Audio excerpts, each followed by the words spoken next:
हाँ जी, ये है चैप्टर बहुपद, प्रश्नावली है 2.2 और क्लास 9th NCERT बुक है और क्वेश्चन है, प्रश्न संख्या है 4।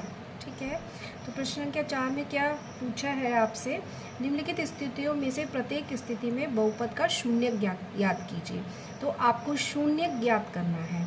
शून्य ज्ञात करने के लिए हमें हमेशा याद रखना है कि जो भी हमें बहुपद दिया हुआ है उसको हमें शून्य के बराबर रखना है। ठीक है, तो शून्य ज्ञात करने के लिए px को मैं 0 के बराबर लिखूँगी। ठीक है, देखिए शून्य हमें निकालना है तो इस जो बहुपद आपको दे रखा है उसको आपको 0 के बराबर लिखना है। ठीक है, इसीलिए अब px का जो बहुपद है वो हमें दे रखा है x + 5 बराबर में 0।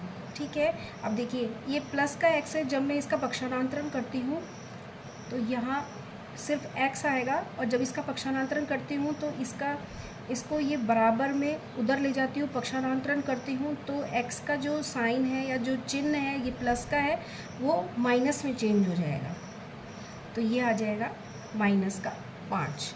ठीक है, 0 है, यदि हम इसमें +0 करेंगे तो भी हमारा -5 ही आएगा, क्योंकि -5 में हम 0 को यदि हम हल करेंगे तो -5 आएगा। तो x का मान हमारा आ रहा है -5। देखिए बहुपद का मान 0 रखने पर हमें x का मान -5 आ रहा है।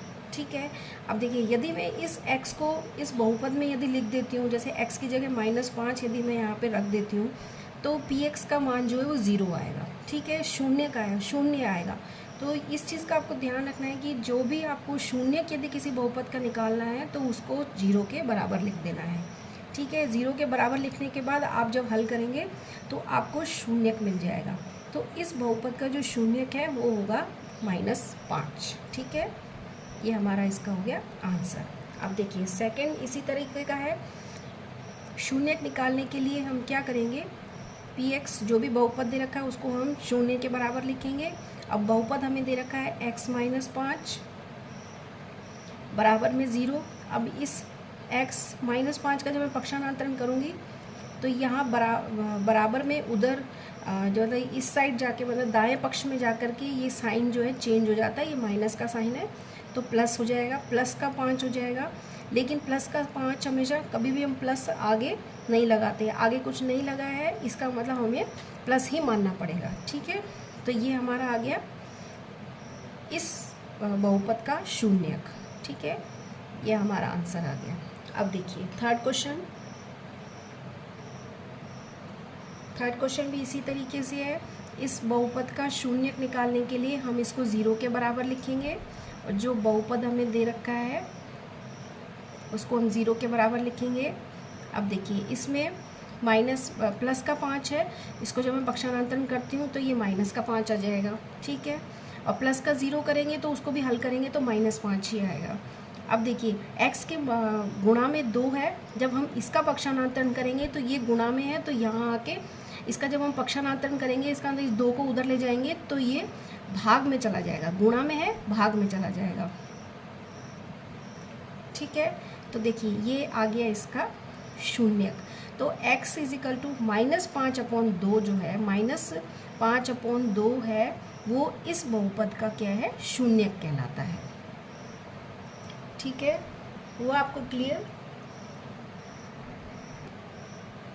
हाँ जी, इसी तरीके से हम देखेंगे क्वेश्चन नंबर 4।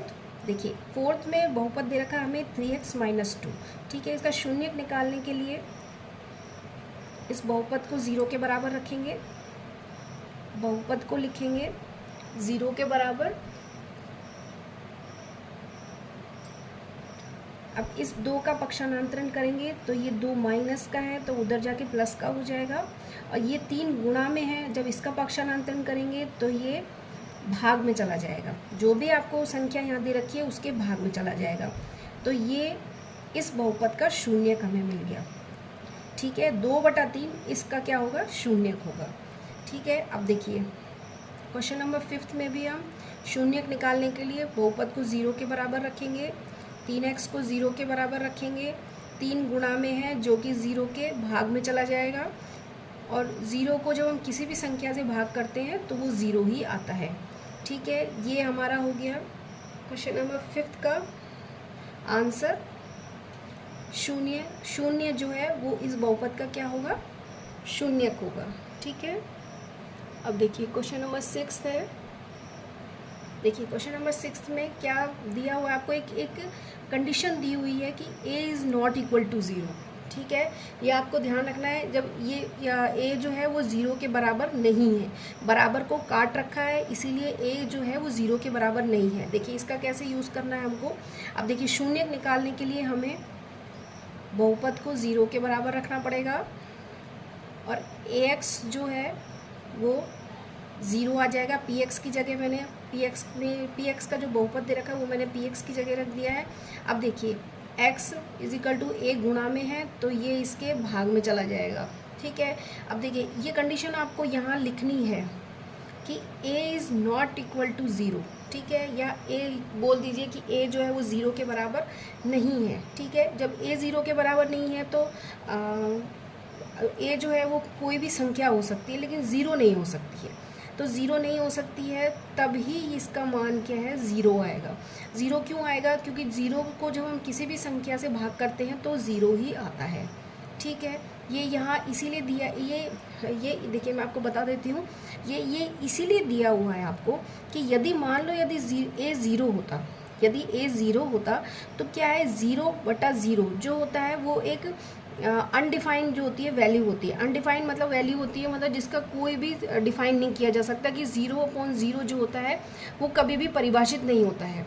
इसीलिए ये इसमें एक कंडीशन आपको दी हुई है, वो आपको लिखनी है, जो आपको यहाँ दे रखी है वो आपको यहाँ लिखनी है, और फिर आपको इसको 0 को जब हम किसी संख्या से भाग करते हैं तो 0 आता है। ठीक है, तो इस बहुपद का मान क्या आ गया, इस बहुपद का जो शून्यक है वो आ गया 0।